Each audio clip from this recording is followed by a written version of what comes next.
আমার মতে এই দুনিয়াতে সবচেয়ে বড় দাতা আর সবচেয়ে সাহসী মানুষ হচ্ছে কন্যা সন্তানের বাবা।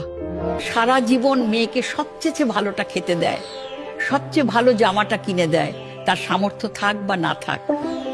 লাখ লাখ টাকা খরচ করে মেয়েকে পড়াশোনা করায় কোনো আশা ছাড়া। জানে বিয়ে দিলেই মেয়ে পর, ছেলেদের মতো সে সংসারে কিছু দিতে পারবে না, তবুও মেয়েকে বেস্ট শিক্ষা প্রতিষ্ঠানে পড়ায়। প্রাইভেট ভার্সিটি, প্রাইভেট মেডিকেল, কোথাও মেয়ের 30% কম নেই।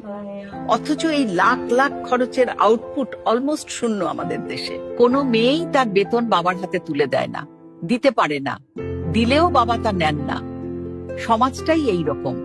সারা জীবন এত কষ্ট করে পালা মেয়ে অনেক সময় বাবার অসুস্থতায়ও আসতে পারে না, অন্যের পারমিশনের জন্য অপেক্ষা করতে হয়। আমি বেশিরভাগ মেয়েকেই দেখি তাদের স্বপ্ন অন্যের বাড়ি যায়।